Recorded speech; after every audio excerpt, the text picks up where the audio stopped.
Hi, you're listening to After Dinner Conversations, short stories for long discussions. What that means is we get short stories, we select those short stories, and then we discuss them specifically about the ethics and the morality of the choices the characters and the situations put us in. Why did you do this? What makes you do this? What makes us good people? What's the nature of truth, goodness, all of that sort of stuff. And hopefully we're all better, smarter people for it and learn a little bit about why we think the way we think. So thank you for listening.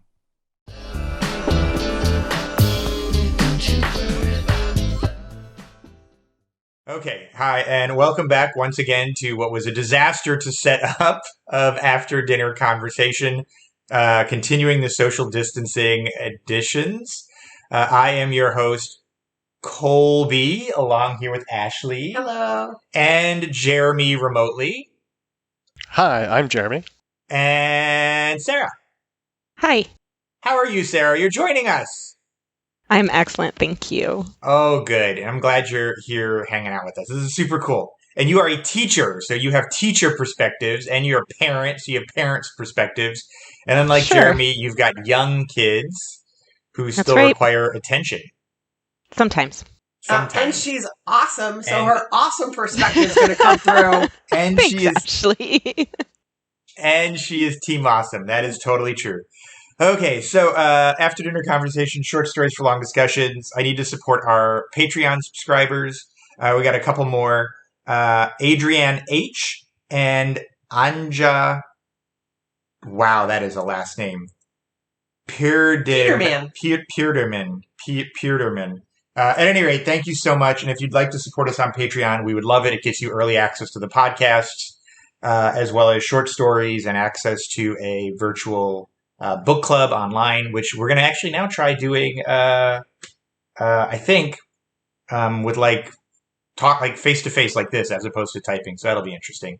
And we have short stories out and books out and anthologies out. Just go to Amazon and type in After Dinner Conversation. Like and subscribe. Okay, I got it all out of the way. Better yet, go to the website, afterdinnerconversation.com. There's links to everything there. There you go. Thank you. Okay, so as I recall, Jeremy, you got Choose. Yes, I got the short straw on this one. So all right, let's we hear are reviewing Choose by David Whitaker.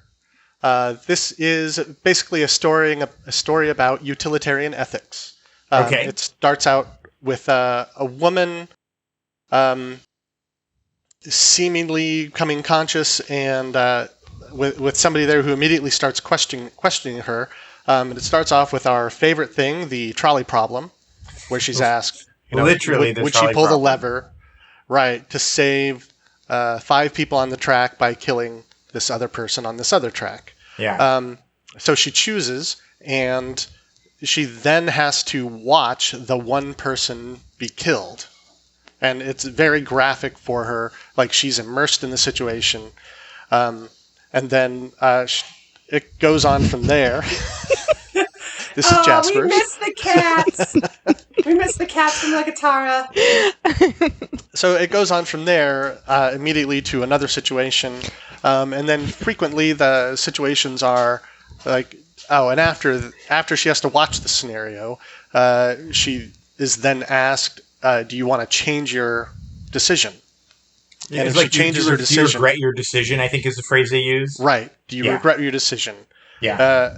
And there were a couple of cases where she did regret the decision because she didn't make a decision the first time and was then forced to watch the other decision.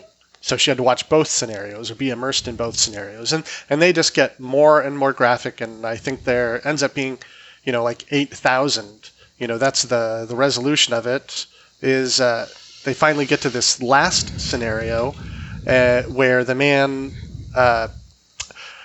brings up a scenario about a doctor who basically experiments on like 900 different patients, but comes up with therapy or a cure to a disease that saves hundreds of thousands of people. Or there's some, untold... All it says is many people. Right. An untold number of people.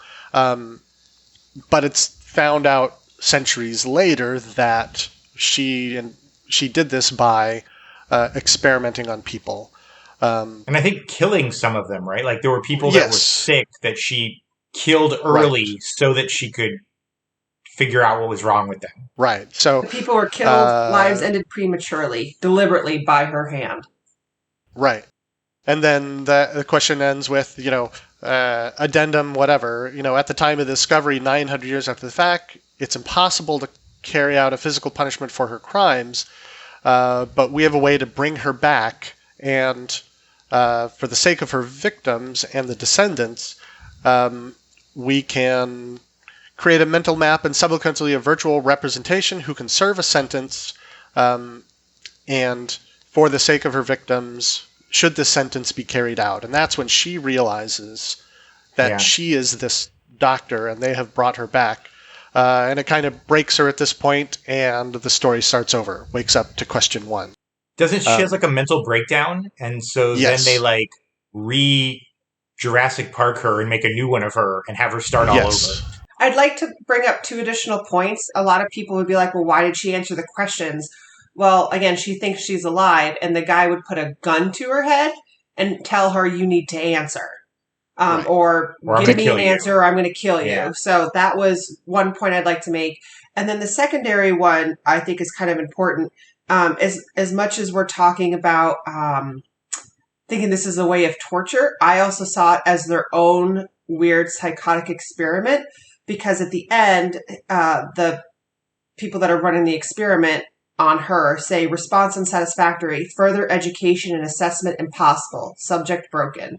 So to me, it showed it wasn't just a punishment, it was also their own weird psychological experiment, and they were trying to get data.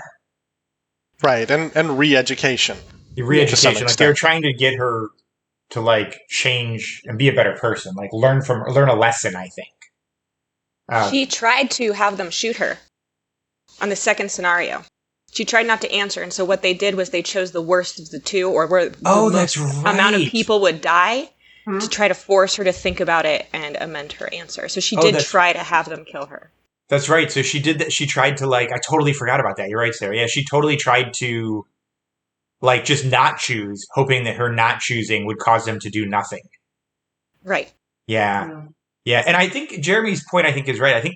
I think they're all kind of utilitarian arguments. Like one of them is like people on a raft. The raft has 30 people, but it only holds 17. So they have to you have to kick 13 people out. Yeah, you have to drown 13 people in the water. Another one was like a child bride with an abusive prince of a husband in order to stop a war. And so there was an interesting point here. Before you figure out this is a punishment, it seems like what she's doing is solving scenarios. Solving world she problems, has to choose in all of these scenarios. And one of the criticisms I've heard of the trolley problem is that if your system is consistently having to choose, have to go through this trolley problem, there's a problem with your system.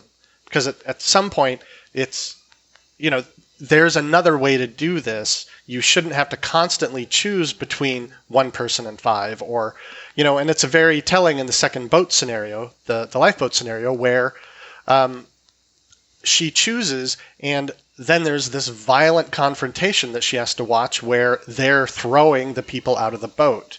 Yeah. Where there's no agency for the people in the situation. The choice is being made for them. Sure. And I thought you meant from a system standpoint, I thought you meant something different. Maybe I'm misunderstanding. That if you're in a world where you continually have to make these choices over and over again, you're making a mistake in the sense of hey, why don't you put more lifeboats on the boat? If you're continually designing a system that doesn't function, that's a different kind of problem. That's a different kind of problem, and that's how it's presented in the beginning. Before you know this is a punishment, you're just seeing the consequences of her choices. Yeah. As if she is the system making these choices. And that's a poorly designed system, instead of putting more lifeboats. Sure. You have a system that then just chooses who gets to survive. Sure. Yeah. So that makes sense. Yeah. So I got to say, Ashley and I, again, we talked a little bit about this last night. I loved this story. I'm curious to hear if you guys loved it or didn't, because for a couple of reasons. Number one is I thought it was just like scenario after scenario after scenario. So it's like you got 4 or 5 things in one short story to pick about.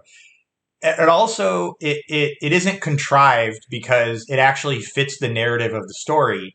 But then it also has this larger arching thing of punishing, like basically Jurassic Parking somebody and like bringing them back to life to punish them for things that happened 900 years ago. And maybe you punish them longer than their natural lifespan, right? That, right, potentially that's the case. No, I really liked the story. And the fact that it brings up that particular ethical conundrum of, is this an ethical decision to bring somebody back to punish them for something that wasn't potentially illegal or unethical at the time? And she did a greater good, like even though she did it in a horrible way. Right. Yeah. And that really gets to the utilitarian ethics part of this. Well, it's kind of like her captors have already made the decision that they're asking her at the very end. They've already assessed the weight of the people that she murdered against the value of the cure that she created, and decided that she chose made poorly. The worst. She chose poorly, right? So they already made the decision for her. So let me ask you this, Sarah. Do you think that they're doing this to punish her, or do you think they're doing this to try to educate her before letting her go? Well, if she's a clone, then what's the purpose in... Like, are they going to release her into the popular... Like, if she's re-educated? Yeah. That was my exact issue with this. I was like, why are they using all of this effort and resources for something that's already dead? Like, for all intents and purposes, they brought her mind back to life just to torment her.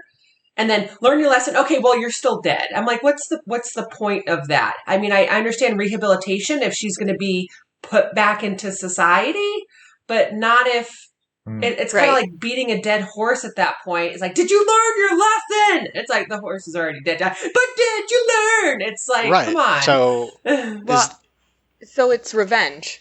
But if all of her victims died, and a deterrent effect for other people, right? So that they would know that, like, hey, life in prison isn't the worst we can do to you.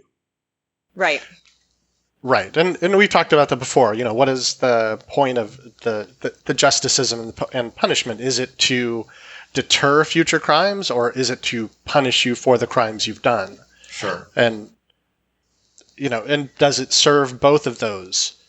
You know, is this going to keep future people from doing unethical things or illegal things because it's, you know, eternal torment? Right, but that goes to Sarah's point, though, right? Like, so normally the sort of reasons for punishment are to deter future crime, to educate someone, which obviously the U.S. criminal system doesn't really try and do, to keep them from committing crime in the future, give them a skill, teach them about right and wrong, whatever the case may be. So that one's off the table. So all that's left is really punishment and deterrent in this scenario. And yeah, I don't know. My thing is, if they let the public know, hey, this is what's going to happen to you. Well, if someone commits a crime and then they're set into this punishment, wouldn't they be like, oh yeah, I remember this is fake? Yeah, she doesn't though. She seems to know some. I don't know. Like but each time she gets reset, she doesn't know it's fake till the end. Yeah, that's true. The part of the story that I thought.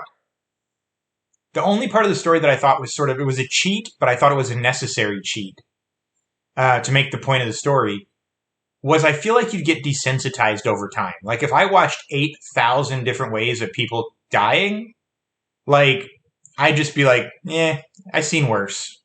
Like, by the 8,000th, like, I feel like that's just so many horror movies that you would have seen that you wouldn't learn anything. You would just become disinterested. I'd like to bring up the point at that point, she might be thinking that she's playing God. Like, oh, wait, I can kill certain people? That's already what she chose to do in real life. I think after a time she'd be like, oh, I have the power over these people? Well, let me see if I can manipulate this game somehow so I can get some of those people to come and rescue me. I mean, she could be like, oh, kill that person. Okay, now kill that. Like Groundhog Day? where she's like, Yeah. my choice would be everyone kills the guy with the blue shirt. Well, you think after time, you realize there's no way to really tell what a person will do until they actually have the power. Like, people act so differently once they have power or money or authority. All of a sudden, she has the power to choose in these situations who lives and who dies. To a degree, like the boat, when she didn't choose who stayed on the boat. But who knows what that would do to the human psyche? Like, if you were all of a sudden gifted with that authority to choose who lives or dies. Mm. I mean, after 8,000 rounds continuously. So this is something we talked about. You brought up, not your point, Ashley. It was a point you made, Kolby, about desensitization. Yeah. So you had a point on this. So the ancient Greek theater consisted of an element they called catharsis. Because you're a theater teacher, we should remind people of that. So I was just teaching about this last week, too. I was just reviewing this with some students. So catharsis is the idea that by viewing a scenario or a situation, your audience is experiencing it kind of secondhand so that they don't seek it out in real life. So that's why ancient Greek tragedies are so incredibly tragic. Yeah. And the ancient Greeks were very, they were interesting about violence because they didn't show it on the stage. So even though the acts that were happening in these plays were incredibly violent, the violence happened off stage, and then they brought the bodies back onto the stage on a cart. Whoa. Like piled up on the cart. Yeah. So they didn't show any of the graphic violence, but it was obvious that this is what was happening. But they felt that by demonstrating this for the citizens, that their citizens wouldn't seek out this type of violence because they were kind of experiencing it secondhand through the characters, through what was happening to the characters. So they never became desensitized. It was kind of a different approach to it. And the ancient Greeks used their theater as an education, so it was your civic duty to attend these plays. So, like 14,000 citizens would be there to watch this. So would it be a way to sort of show people cause and effect situations? Like, if you do this, this would happen. And here's the evidence of the effect. And here's the evidence of the effect. Wow. Yeah, so a lot of the subject matter of ancient Greek plays is how to be a good citizen. So it is choice making. Like... So very similar to this in some ways. But without seeing it happen, so that you don't sort of glorify the violence or whatever the case may be. Well, let's bring that to today's society. That was actually question number 4. If seeing violence desensitizes society to it, why do we allow violence to be shown on TV, movies, and video games? So, well, and it might be an extension of that. By showing this, there is some catharsis, and people then don't seek out these activities. That's pretty much the opposite of what every politician is pushing right now, though, right? Yeah, but they're all idiots. Well, I mean, they're all idiots, what's interesting is the idea that now we have these incredibly violent video games and television shows and movies, that violence is so much worse now than it used to be, like back in the old days. But we used to gather in public squares for executions. Yeah, and hangings. To watch people being burned alive at the stake. And it's something that's kind of universal. Because they didn't have HBO. Something that's it's part of human history, this violence. So I don't think that the desensitization is really a thing. Right, I don't think it's necessarily I think it actually gives people confidence. They're like, oh, look, I single-handedly used my whatever rifle and shot down 5 people, and I know how to shoot it right, and I know how to, like, scan the room. I've practiced enough in video games that if I needed to do that in real life, that's just transferable skill. Well, when you look at the military, they do train using those same scenarios and those same tools. So, so I feel like it is a training tool. It's like it does desensitize them because that line between fake versus reality does get blurred a little bit with those simulations. So I'm curious, just from the desensitization standpoint, and then we can move on, but why do you think it is then that kids tend to get scared at like lower level movies, right? Like Ice Age can be a really scary movie to a kid. But then, by the time you're 20 or 25, you're watching Friday the hostile 13th. or something. Right. Yeah, Friday the 13th or whatever. Like, I always assumed that what was going on there was some sort of desensitization to horror and violence. But maybe it's something different. No, kids used to think they used to get sucked down the drain. It's their reality. like you pull the plug on the kids are dumb. No, how many kids used to think that? Like that's the and there's monsters under my bed, and they're like, kids, you're not wrong. Actually, kids do get worried about really strange things, but that might just be a developmental stage. By the time you're an adult, you're able to separate reality versus fantasy. So like watching the scary movies and watching the slightly unsettling cartoons right. Children don't separate the... Yeah, so it's just a developmental issue. It's like the fairy tale world that children have. There's a certain age where fairy tales are really, really important for development, and they're like morality stories. Yeah, that makes sense. Let's look at a couple really buy into it. Let's look at a couple of these questions that we've got. For number 2, one of the things that comes up. Well, let me first ask this: do you think that so this utilitarian argument that is very clearly brought out in story after story after story in this is just do the least harm, right? Right. 4 is more than 2, so choose 2. And then, over time, try and remove those structures that require that, the sort of needs of the many outweigh the needs of the few, or the one sort of thing, right? Do you all buy into utilitarianism? Damn, Star Trek reference. Yeah, I know. I had to get it one in. Actually, after I watched this, I went back and I watched on YouTube the end of Wrath of Khan, which, by the way, still makes me cry. So I guess my question to start off with is do you guys buy into this sort of utilitarian argument that they're making and that later she is being punished for having made? It's a good question, because there is certainly a use for utilitarian ethics. And this goes back to the question about the chest, the guy with the bayonet from the last one. We've had that one. We also had Harriet's Pieces, or whatever it was called, where they were taking we're really great at remembering these titles. Yeah, there's been a couple where like medical ones that we've done where like the eyeballs of one person gets put into another person, where your clone gets killed and is used for body parts for you. There's a lot of these sort of medical utilitarian arguments, right? Where if you could harvest organs from one person to save 5, wouldn't you always do that, even if that person was healthy, because now you'd have 5 healthy people? Right. I don't know. These kind of arguments from a medical standpoint seem to come up quite a bit, but you could just as well make them from a resource standpoint, right? Like, why would you spend... Actually, one of the things I heard when I lived in China is there's no ADA accessibility, not even like the ability to go to school, things like that. And I asked a Chinese person why that there wasn't better things for people that needed wheelchairs or accessibility. And they were like, we have limited resources. Like, why would we spend 5 units on one person when we could spend 1 unit on one person? And we just have too many people and not enough money. And so therefore, if you were blind or deaf or in a wheelchair, at least 25 years ago in China, you just didn't go to school because it was just not worth the time, right? Sarah, and you probably filled out a million of those, what are those forms called? Like the 802 forms or whatever, the 405? Are you talking about 504s? 504s, yeah, where they tell you which students need special help. 504s are different from IEPs. IEPs. Okay, so, explain the difference then really quickly, because I'm getting mixed up. Oh gosh, it's a really technical legal difference. IEPs are enforceable by law. Okay. And 504s are more like an agreement.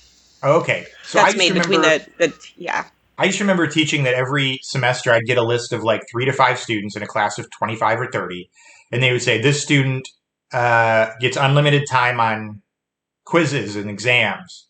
This student can tell you that the reading is too much or too long or taking too long, and therefore you can't test them over things because they're dyslexic or like. And it became a resource issue, which of course I was required by law to do. But utilitarianism might say like, no, you don't get to go to school. Yeah, I was going to ask you because those time requirements and stuff, there's not really harming the other students in the room to do that. So I'm not sure that's a good comparison versus like the amount of money spent on wheelchair ramps and stuff. I guess I kind of see where you're going with that, though. Okay. So for example, you're giving the students a test. Well, you can't move on to the next lesson without that student being in there. So it is harming the other students in the fact that you're wasting their time, or they can't continue their education until that last student is caught up and finished their test. I would say that's a classroom management issue. Fair. And that a skilled classroom manager would be able to manage that situation. Would be able to manage 2/3 of the class being done with the quiz, but not the others. IEPs and 504 plans are probably not where you want to go with that. All right. Okay. Then I'll revert to my original question and ask it again about the fact that she's making utilitarian decisions, but she's also being punished for having made arguably a utilitarian decision. It's a conundrum. I mean, clearly, as Sarah said, they have already decided that she made the wrong decision. So they're punishing her for making the wrong decision. Yeah. Well, are they giving more weight to the lives of the people that she murdered in her quest for this cure over the lives of how many countless people she saved? Yeah, you get the impression that they think that sort of it doesn't matter if it did more good than harm. You crossed an uncrossable line, right? That being killing people before they were due to die, or killing children before they were due to die, or whatever. And so in that sense, I think that maybe they're saying that not, at least the people that are torturing her, that not all arguments are utilitarian.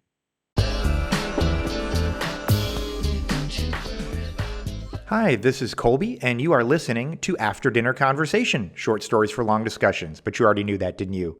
If you'd like to support what we do at After Dinner Conversation, head on over to our Patreon page at patreon.com/After Dinner Conversation. That's right, for as little as $5 a month, you can support thoughtful conversations like the one you're listening to. And as an added incentive for being a Patreon supporter, you'll get early access to new short stories and ad-free podcasts, meaning you'll never have to listen to this blurb again. At higher levels of support, you'll be able to vote on which short stories become podcast discussions, and you'll even be able to submit questions for us to discuss during these podcasts. Thank you for listening, and thank you for being the kind of person that supports thoughtful discussion.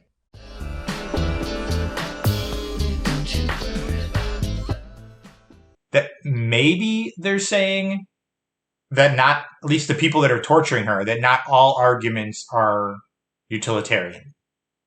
That some things you just don't do, right? It doesn't matter how effective they are. I mean, I suppose we could debate on if that's... You guys how do we do it as a society? How do we determine we have to weigh our resources versus our time versus our money and figure out what we want to put those resources for? Is it a communal vote? I mean, how do we determine... obviously, we came to the conclusion like, you can give your organs to somebody, but after you're dead. Like, I feel like that's like a compromise that we make. You can't sell them. You can give them away, but you have to be dead. Well, I think we, as a society and our laws, we make blanket decisions. So in the case of what you presented in question 2, are utilitarian theories irrelevant when dealing with the welfare of children? Yeah. From a legal sense, it's abuse. It doesn't matter that the abuse of this one child is what saves both of these countries massive deaths from war. So, it's still a crime. Yeah. Yeah, no, totally fair. Yeah. So in some ways, it's a little unfair of them to make her make these choices without telling her the rules of the game. Well, does it matter here are the laws you have to follow while making these decisions. And you're going to be judged that if you choose to just keep letting this child be abused in this decision, or once you know this is part of the decision, if you don't follow the law, you're going to be punished. Yeah. So it's no longer one of the things decision. I also wondered when I was reading this story is if she could get out. Like, if by the time it got to the thing of her having made these medical decisions, if she said, I regret that decision, if that would end the sort of experiment or end her punishment. It's a good question. Remember, she didn't even, it's like the light bulb didn't come on until 8,000 questions. Until after the question was like brought to that degree. I think that's what they were looking for, actually. You think they were looking for... They were looking for her to finally be like, oh, that was me. My bad. But again, they didn't tell her the rules of the game. They think she may have thought that when they're asking, do you regret the decision, if she says yes, they're just going to show her the other results. And she's going to have to live through, what she sees as a greater harm. Yeah. Well, the other thing, too, is one of the things that I put is... let me go to the question.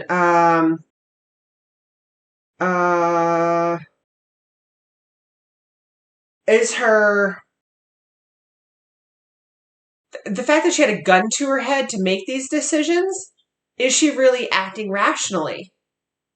Like, you're already hysterical. You already have a gun to your head. I mean, how many of us would be like, yeah, like... I mean, it felt like, here's the scenario, choose, go, and you're just like, you don't even have time to process. Right. That was the part that... I think that's certainly the case. It was meant to be like an assault of questions, I think, right? Not a sort of pondering of questions. Yeah, like, what's your first knee-jerk reaction? What do you guys think of the argument that maybe her solution, at least to absolve herself, would have been to either refuse to choose and just let the worst scenario play out in front of her every time. Like, that's horrible for other people, but maybe that absolves her from being a participant. I guess non-participation can be a participation as well. That's according to Rush. That is the case. Right. Oh, right, exactly. Or that she decides to start choosing randomly. And therefore, like, she does any of the things that absolve her from being a decision maker in these processes.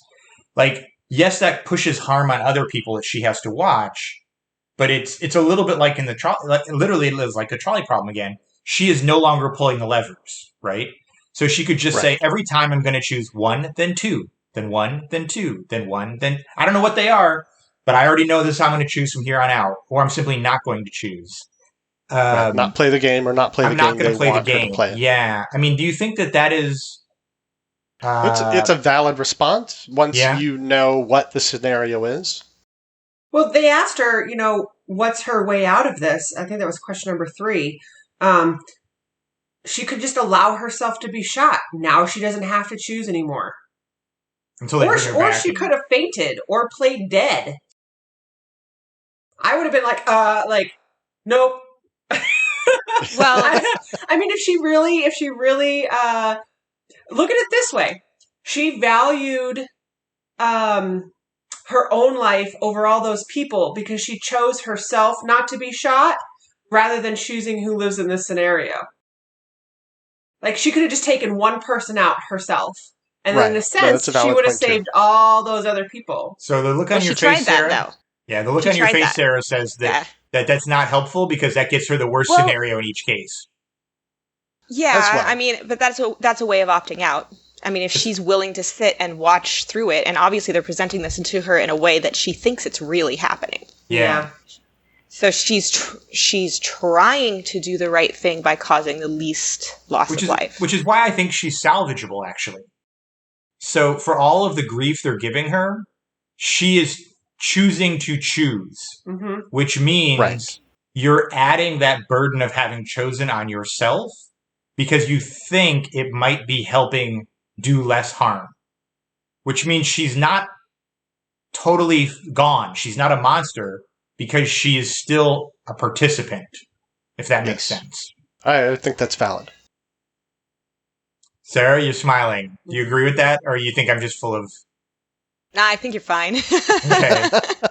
Let's go to the last question then, and we might get cut on time here by Zoom, and if we do, we'll just log right back in and I'll edit it together. We've got like 4.5 minutes left. What do you think of the the idea that you can punish someone longer than their life span, or from a deterrent effect, I've always said that I've always thought that if the point of punishment was to deter crime, don't hurt the person. Like, don't put them in jail. Go be like, bring us your grandmother.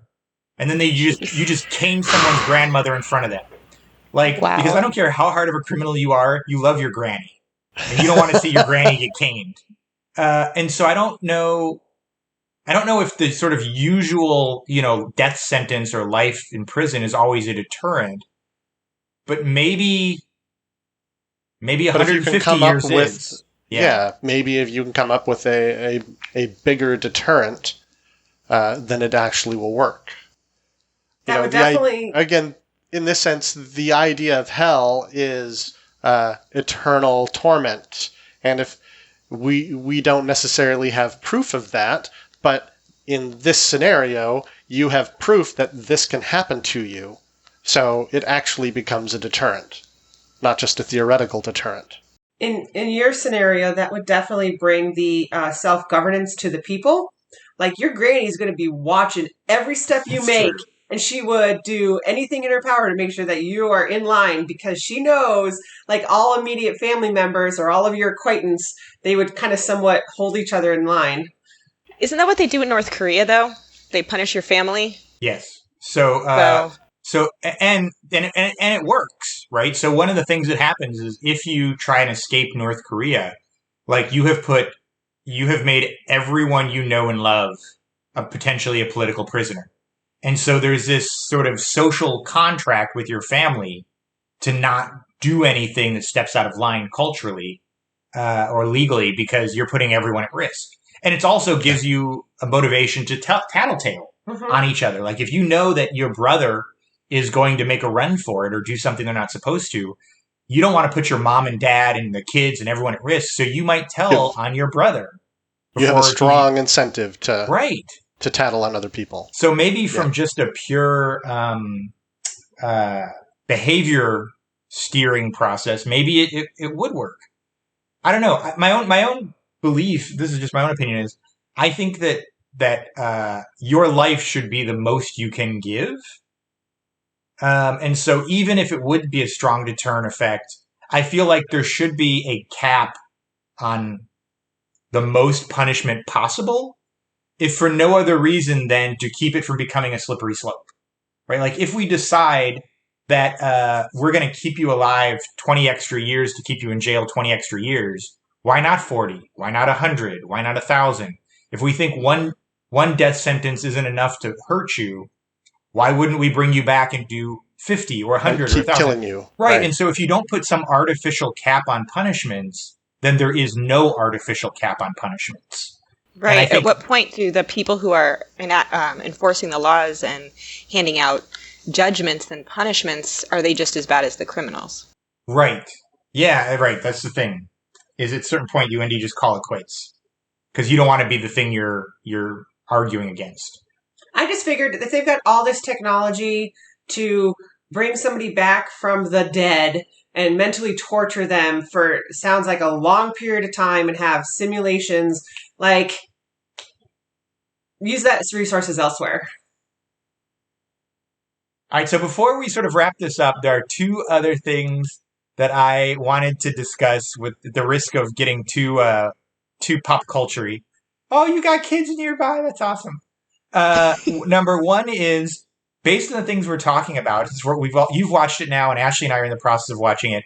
This really kind of makes the hosts in Westworld living in the most vicious hell, because in the show Westworld that's on HBO, they literally are being shot and raped and abused, then wiped and feeling it, and then being wiped clean, only to be shot and raped and abused, to be wiped clean forever, and for no better reason. They're not even coming up with a cure to some disease, just because it's fun. Right, for the people paying to be there. For the people paying to be there. Like, so I think one of the things that I thought about as I was reading this, just because we are watching Westworld right now, which is amazing. Thank you, Jeremy. Is it made me realize that the hosts were actually, the robots in this show were actually living this scenario. To some extent, because they're not having to make utilitarian decisions the whole time, but they are on this track of they are being tormented and then rebooted. Yes, in that right. sense. So you're right. They're not watching somebody else's punishment. They're getting in their case, they're the ones on the raft, right? Yeah. But yeah, and I thought, wow. Like, don't tell me what happens in season 3, but I totally was like, oh, that's interesting. But the concept is the fact when they get their mind erased, like, ideally, it's like completely erased. Yeah. And you're now making the hosts seem like they're people in consideration. Yeah, they're there's the robots. whole technology part of it. That's true. Yeah. But yeah, the idea, but the same thing they're doing with this lady, right? Is they're torturing this lady either to torture her or deter other people, or maybe to educate her about the wrongness of her choices. And then if she breaks down, they just reboot her and do it again. Yeah, and start the punishment again. It could be a video game. A video game character. Oh, my guy died again. Just rebooted him. Sure, but there's a difference between a video game character and feeling like it's really happening to you. I don't know. All right, so last thing I want to... video game character. Yeah, that's true. Unless you're the video game character, which I'm sure will be another movie that comes out someday. All right, so at the risk of getting too pop culture-y, I'm scared to even bring this up. I debated if I was going to bring this up. One of the debates that's going on right now is arguably, if you frame it correctly, a utilitarian argument. And that is the economy versus people in the sense of the COVID virus. If you buy, and I understand this is the first big leap, that it is this disease that it's made out to be. That is a huge leap, but let's assume that leap. One of the things that people are discussing is, when do you open the economy? When do you start relaxing restrictions? Do you do it when there is a vaccine, arguably safe and healthy and easy, and it's just like a magical pill you take that has no side effects, which is what I think people imagine it is. It's not a pill, it's a shot. No, I know, but I'm just saying in theory. Right. Or do you do it when there are no cases in general, or do you do it when you're like, well, okay, it's $1 billion a day in lost airline revenue, and we think it's going to be 8 to 10 more people that are going to die because we open up the airlines, per day or per week or whatever.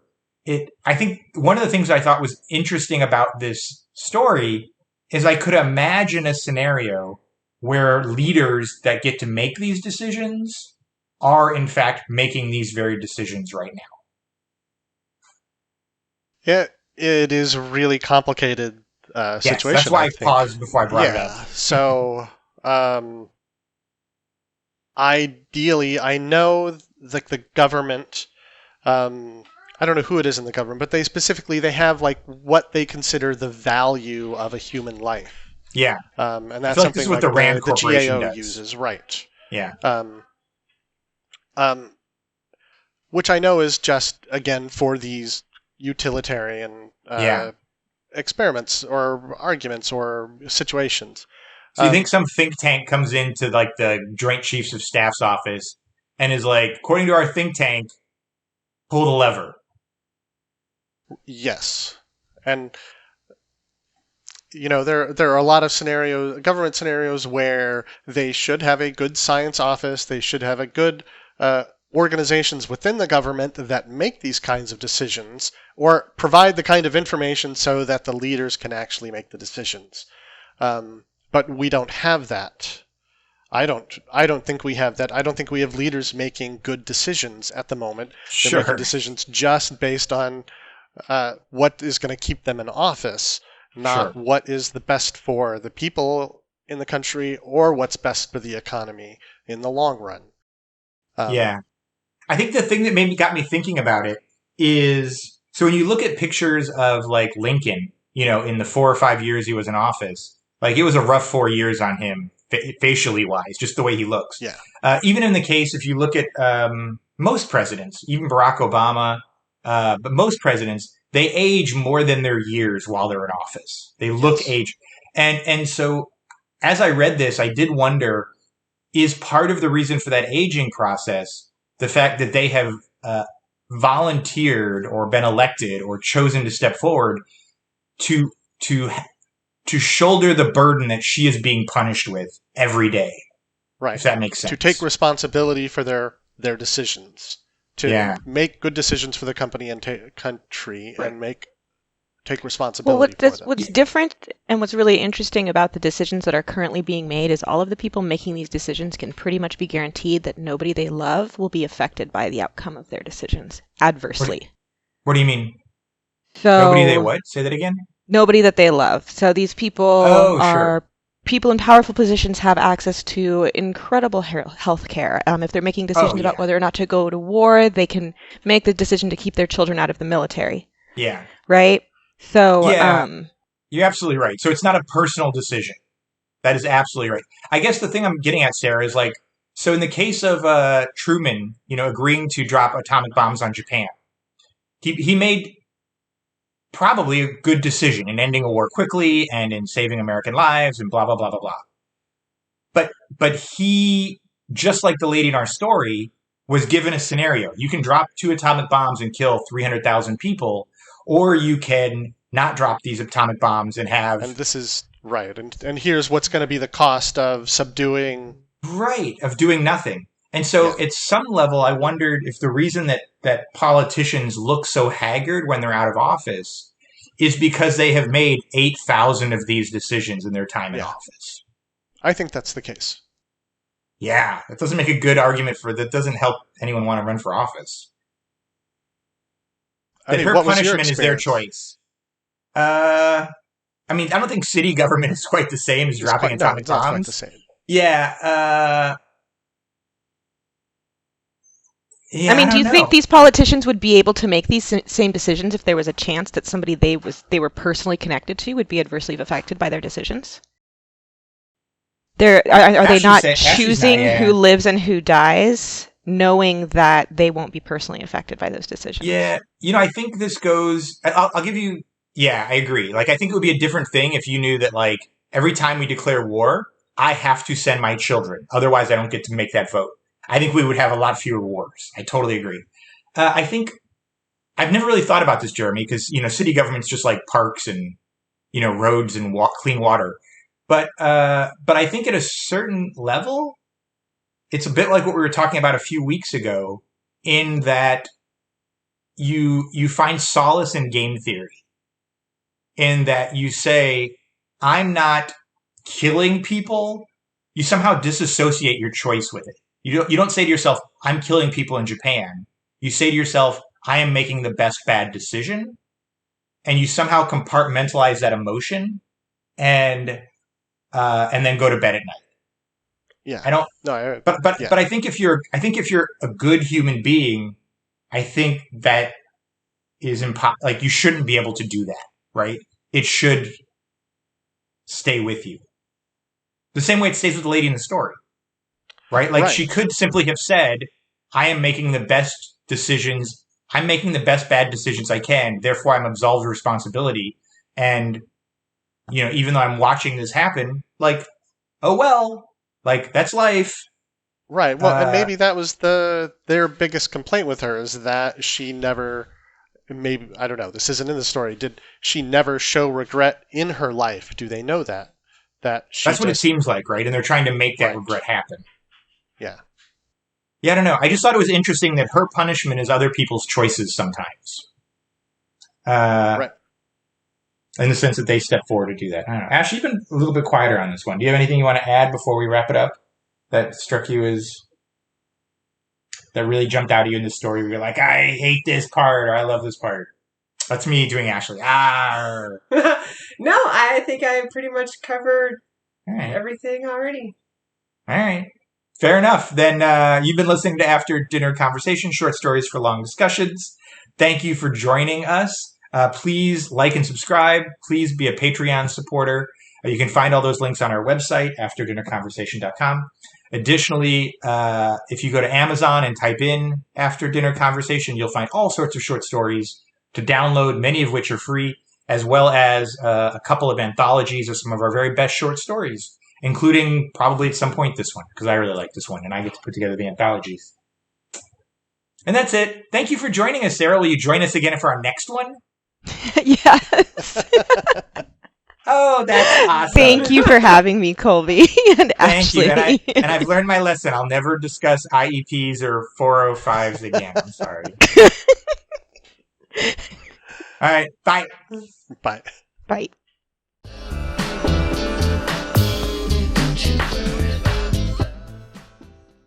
If you've enjoyed listening to this, please like and subscribe.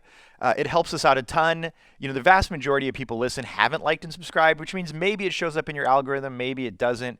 So don't leave that to chance. Just go ahead and hit that button, and we'd sure appreciate that. And that way we can keep doing what we're doing, and you're not left to the whims of some algorithm. Thanks.